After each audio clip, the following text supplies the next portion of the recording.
एक आदमी के हाथ पैर 4 विशाल जंजीरों से जकड़े हुए थे। हर जंजीर के दूसरे सिरे पर एक भयानक दानव बंधा था। उन सभी में इतनी ताकत थी कि पहाड़ तक हिला सकते थे। फिर भी चारों ने पूरी ताकत लगा दी, लेकिन आदमी अपनी जगह से जरा भी नहीं हिला।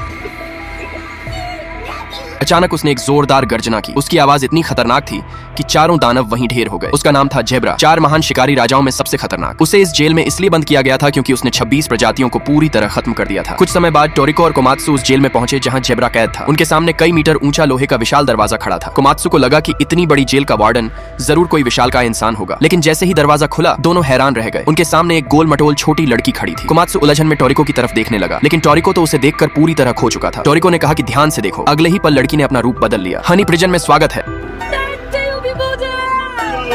उंगलियां छटकाते ही वह फिर अपने पुराने गोल मटोल रूप में लौट आए। इसके बाद वे जेब्रा की सेल तक पहुंचे। उसकी रिहाई की खबर पूरी दुनिया में आग की तरह फैल गई। 25 देशों ने तुरंत हाई अलर्ट घोषित कर दिया। दुनिया के शेयर बाजार बुरी तरह गिरने लगे। कई दुर्लभ खाद्य पदार्थों की कीमतें 100 गुना बढ़ गईं। यहाँ तक कि 5 से ज्यादा विकसित देश आर्थिक संकट में पहुंच गए। जेब्रा की आजादी का जश्न मनाने के लिए कोमात्सु ने ढेर सारा खाना तैयार किया, लेकिन जेब्रा कहीं दिखाई नहीं दे रहा था। टोरिको ने अंदाजा लगाया कि शायद वह अपने पुराने साथियों से विदा लेने गया है। असल में जेब्रा की सुनने की शक्ति बेहद खतरनाक थी। वह दूर से दूर लोगों की बातें भी साफ सुन सकता था। कोमात्सु ने धीरे से उसके बारे में कुछ बुरा बोल दिया, लेकिन अगले ही पल जेब्रा उसके ठीक पीछे खड़ा था।